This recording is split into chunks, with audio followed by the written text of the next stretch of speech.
कहीं तो है सपना और कहीं याद, कहीं तो हंसी रे कहीं फरियाद। पल छिन तेरे मेरे जीवन की यही बुनियाद।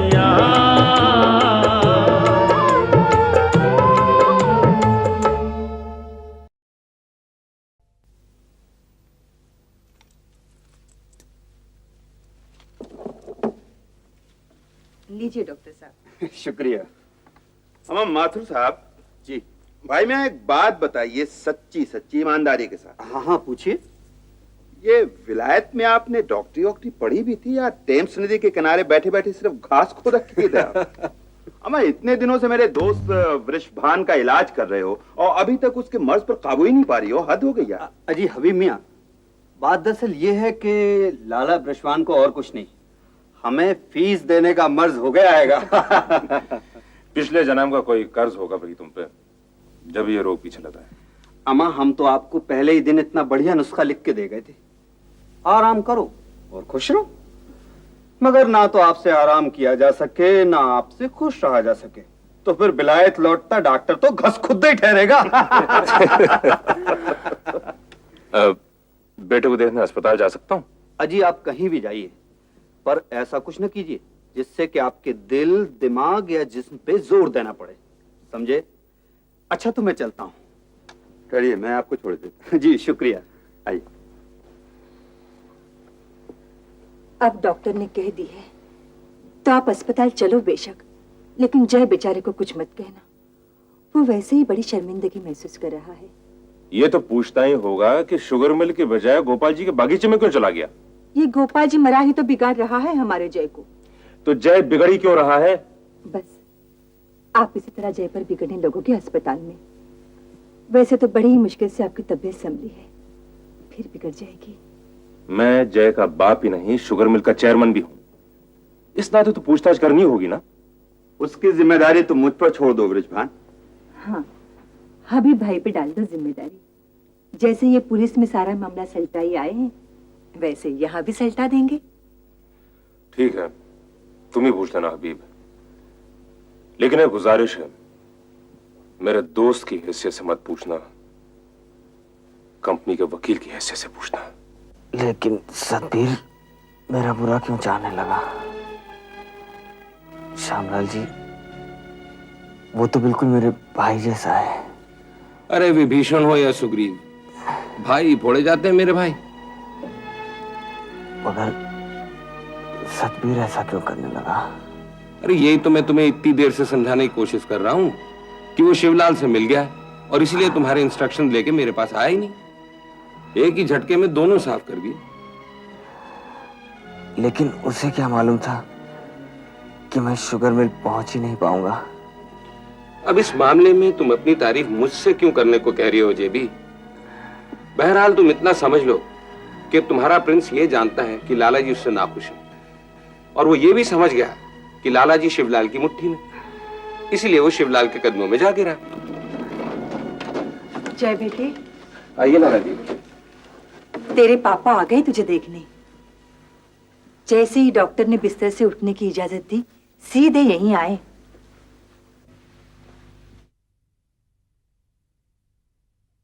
पापा, I'm sorry.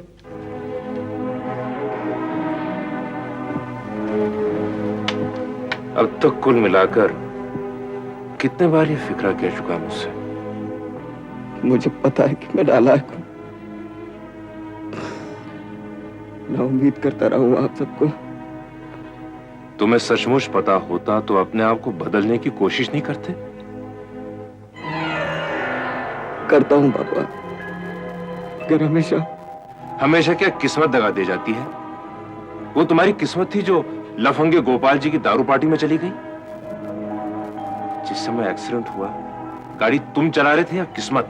देखो जी, मैं आपके हाथ जोड़ती हूँ, बच्चे पे गुस्सा करके अपनी तबीयत मत खराब करो। घर पर ही तय हो गया था कि पूछताछ का काम हबीब भाई करेंगे। अम्मा मैं बहुत शर्मिंदा हूँ। काश कि तुम शर्मिंदा होना जानते। इकलौती संतान हो इसलिए आज तक तुम्हें बचाते रहे। तुम्हें अब तक अपने किए की सजा नहीं दिलवाई। शायद इसीलिए ये सजा पा रहे हैं हम अपने बुढ़ापे में। पापा मैंने पूरा इंतजाम कर रखा था कि वहां कोई गड़बड़ ना हो। क्या इंतजाम कर रखा था, जरा सुनो। देखो जी, अब इंक्वायरी में मत लगो, घर चल के आराम करो। भाभी साहिबा ठीक फरमा रही हैं वृषभान। इंक्वायरी का जिम्मा आपने हम पर सौंपा था। ठीक है।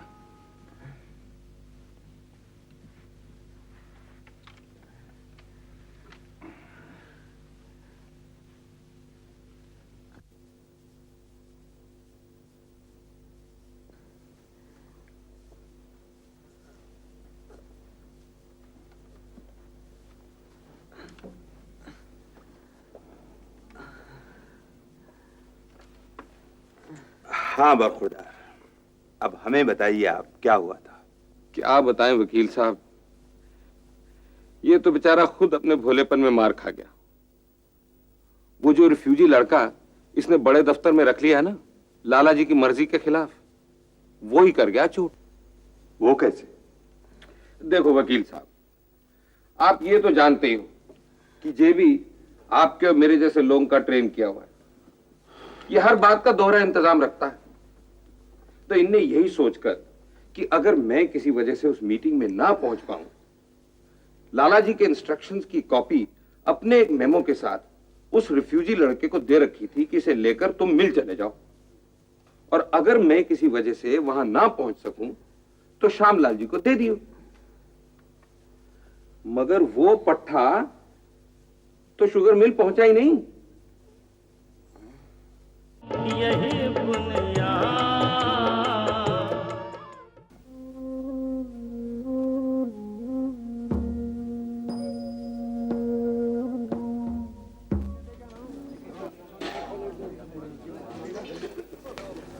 आज बड़ी देर कर दी। रोशन से मिलके आया है क्या? पिताजी के बारे में कोई खबर आई रोशन के मालकिन के पास? नहीं जी।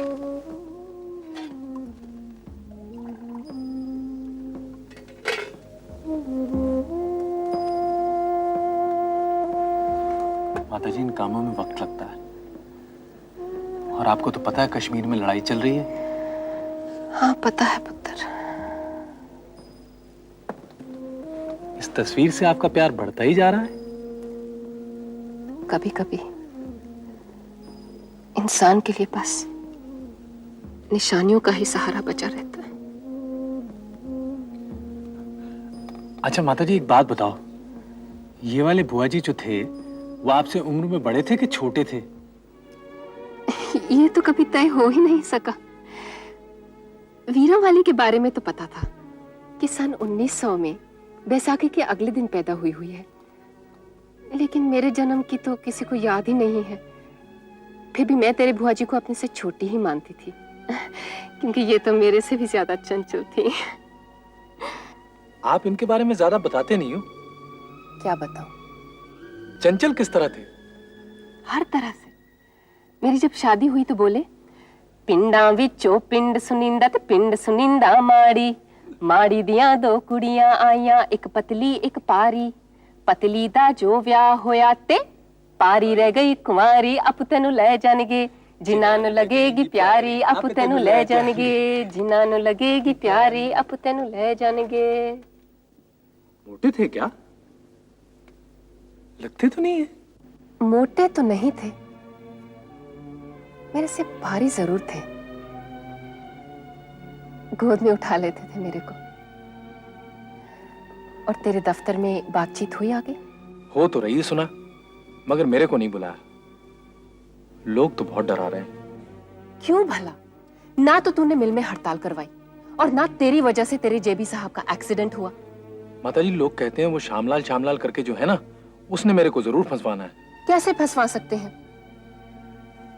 लाला वृषभान ने तो तेरा कुछ बिगाड़ना ही नहीं चाहिए। क्यों? मेरे में ऐसी क्या खास बात है? मेरा मतलब है कि तू इतना मेहनती और ईमानदार बंदा है। लिफाफा लाया? हाँ जी, ये पकड़ो। माता जी, ये प्रज्ञावती हैं कौन जिन्हें आप हर महीने चिट्ठी डालते रहते हो? है कोई? ओ सतबीर, मैं उसे खूब जानता हूं। नॉर्मली तो मैं तुमसे कहता as a matter of principle worker का भी बयान ले लो, लेकिन इस वर्कर को मैं खुद जानता हूं कि यह मक्कार और झूठा है। उसका हिसाब कर दो।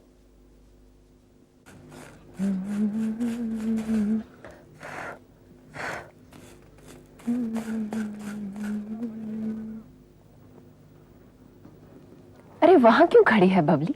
अंदर आ। सतबीर तो अभी आया नहीं। मेरे ख्याल जेबी साहब की मिजाज पुरसी के वास्ते गया होना है। पता नहीं क्या बना मेरी नौकरी का। वो जेबी साहब तो बड़ी चंगी तरह पेश आए, लेकिन वहां के दूसरे बंदे तो सीधे मुंह बात ही नहीं करते। सतबीर ने सब ठीक करा देना है, तू इतना घबराया मत कर। तू तो मेरे को घर का कोई काम करने ही नहीं देती है बबलिए। आपकी कोई बेटी नहीं है ना, इस करके मैं जबरदस्ती आपकी बेटी बन बैठी हूँ। मैंने तेरे को बेटी नहीं कुछ और बनाना है। आने तो मास्टर जी को। मास्टर जी कौन? रोशन के पिताजी। आप उन्हें मास्टर जी बुलाते हो? शादी से पहले मुझे पढ़ाते थे। वो गाना जो आप अभी गुनगुना रहे थे, सुनाओ ना। मेरे को नहीं आता गाना, मास्टर जी गाते हैं बहुत बढ़िया। क्या वो गाना उनका सिखाया हुआ है? वो इस तरह के गीत नहीं गाते। अरे ले आ गया। ये लो संभालो। ये क्या?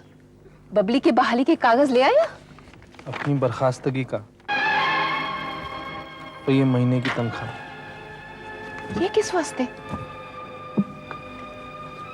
किसी को मिलने देते तो पूछता, उन्होंने तो मेरे को अपनी दराजें तक नहीं खाली करने दी। मैं तो पहले ही कहती थी उनसे दूर रह। श्यामलाल जी ने झूठ बोला, वो सच मान लिया गया। मेरी कोई सुनना ही नहीं चाहता। क्यों नहीं सुनेंगे? उन्हें सुनना होगा। नौकरी उनकी दी हुई थी, ले सकते थे, लेकिन इज्जत तो उनकी दी हुई नहीं ना है।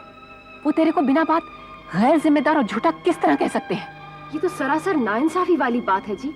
याद है पिताजी ने तेरे को एक बार क्या कहा था? ना इंसाफी करने वाला बुरा, ना इंसाफी चुपचाप सहने वाला उससे भी गया गुजरा। मैं जरूर लड़ूंगा माता जी। कल से धरना देके बैठ जाऊंगा जेबी के वार्ड के बाहर। यही बुनियाद। भैया तुम पुलिस बुलाना चाहते हो? सुहाने श्यामला जी क्या कह रहे हैं? लो थोड़ी सुर्ती खाओ और ठहर के घर में बैठ जाओ। जेबी साहब से मिले बगैर मैं नहीं घर जाऊंगा। लगता है फिर आप बड़े घर ही जाओ। नमस्ते जी। नमस्ते। आप यहाँ कैसे खड़े हैं? ये मेरे को भीतर नहीं जाने दे रहे। इन्हें पहचानते नहीं? पहचानता हूँ, मगर साहब लोग का हुक्म।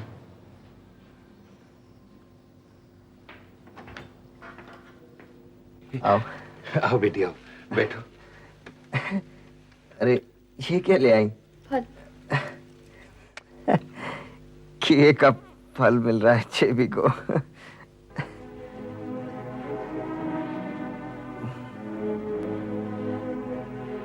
तुम कल आई, कुछ नहीं बोली, आज भी खामोश हो। अरे जेबी, तुम्हें तो मालूम है मंगला बेटी नपतुला बोलने के लिए मशहूर है। मुझे झाड़ भी नहीं सुनाई, कोई लेक्चर भी नहीं दिया। बिटिया ने कभी किसी को डांटा? नहीं। अरे इसको तो किसी ने ऊंची आवाज करके बोलते भी नहीं सुना। स्पेशल वार्ड है तो क्या हम सामने खड़े भी नहीं हो सकते? अरे ये कौन बोला ऊंची आवाज उठा के? मैं देखता हूँ। तुम्हारा दोस्त प्रिंस है, तुमने उसे भीतर आने की मनाही कर रखी है। मैंने? तो श्यामलाल जी ने की होगी। मैं अकेले सतबीर के लिए क्यों मना करने लगा?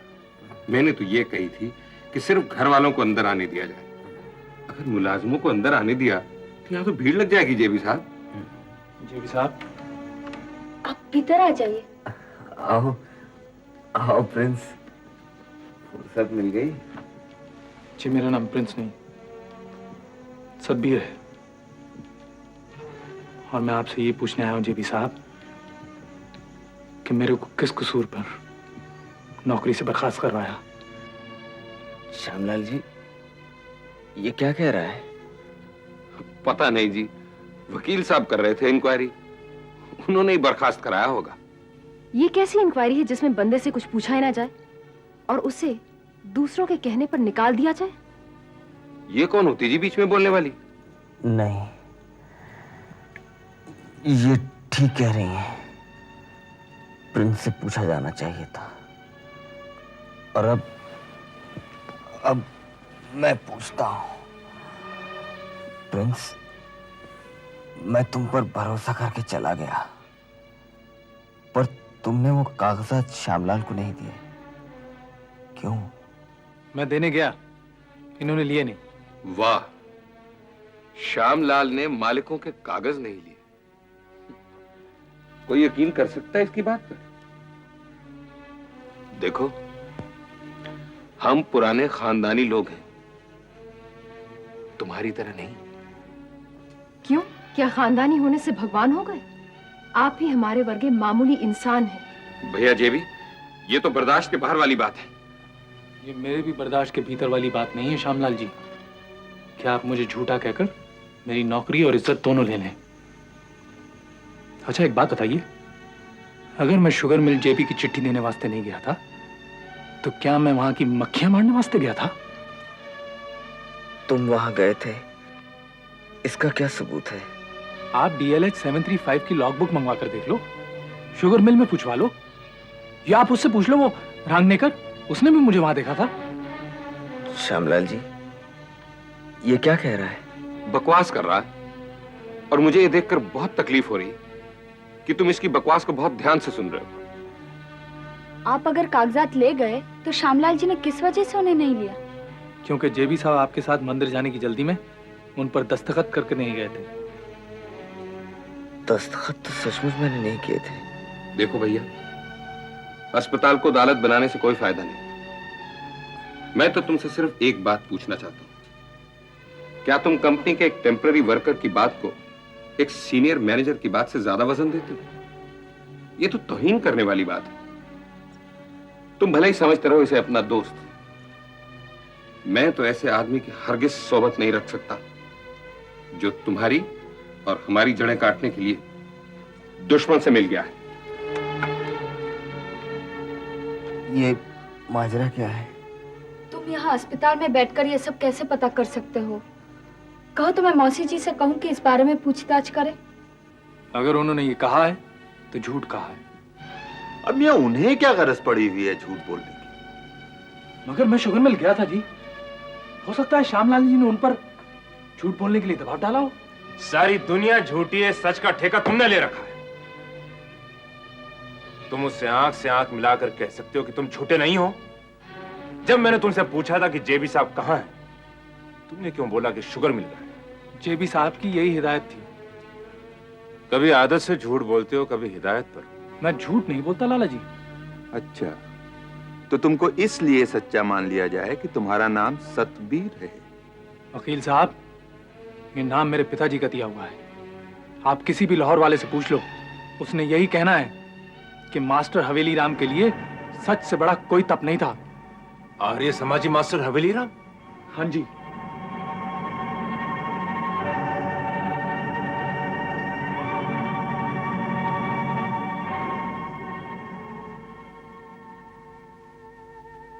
अच्छा चलो, एक मिनट हम मान भी लें कि तुम शुगर मिल गए थे, तो ये कैसे हुआ कि श्यामलाल जैसे पुराने मैनेजर ने बिना और पूछताछ किए उन कागजातों को लेने से इनकार कर दिया? श्यामलाल जी ने आपके लिए फोन किया था, लेकिन आप आराम कर रहे थे। सुभद्रा कुछ कह तो रही थी। मियाँ, अगर लाला जी आराम कर रहे थे तो श्यामलाल जी जेबी को फोन कर सकते थे। तुमने उन्हें बताया नहीं कि वो गोपाल जी की बगीची में?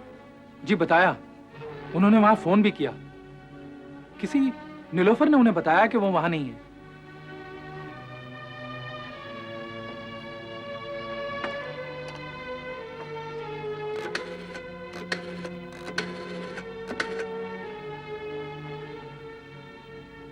हेलो, देखिए, मैं लाला वृषभान का वकील हबीब बोल रहा हूँ। नीलोफर साहिबा से बात हो सकती है? अच्छा, आप ही बोल रही हैं? मोहतरमा, एक बात दरियाफ्त करनी थी आपसे। लाला जी ये जानना चाह रहे थे कि जिस दिन जेबी साहब वहां पर पिकनिक के लिए आए थे, क्या श्यामलाल जी ने उनको फोन किया था? जी।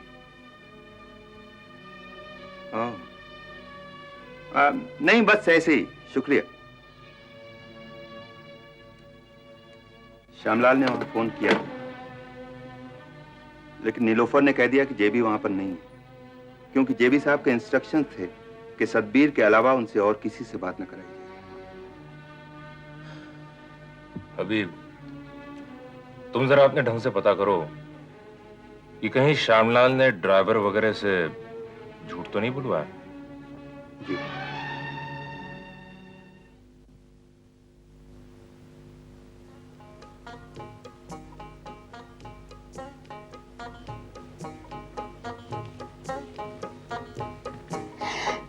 मास्टर जी को तोशे पसंद है। तोशे क्या होते हैं? वही जिन्हें आजकल के बच्चे शक्करपारे कहने लग पड़े हैं। अच्छा। तोशे ही बनाऊंगी। माता जी खुशखबरी। मेरे को पता है। अरे, आपको कैसे पता चला कि लाला जी ने ना सिर्फ मुझे फिर से रख लिया, बल्कि उन्होंने मेरी नौकरी भी पक्की कर दी है? सच? तो एक खुशखबरी और सुन। दूसरी खुशखबरी क्या है? तेरे पिताजी मिल गए। कहाँ? पठानकोट में। फौजियों ने उन्हें कश्मीर में जासूस समझ के पकड़ लिया था। रोशन गया है उन्हें लेने अंबाला छावनी।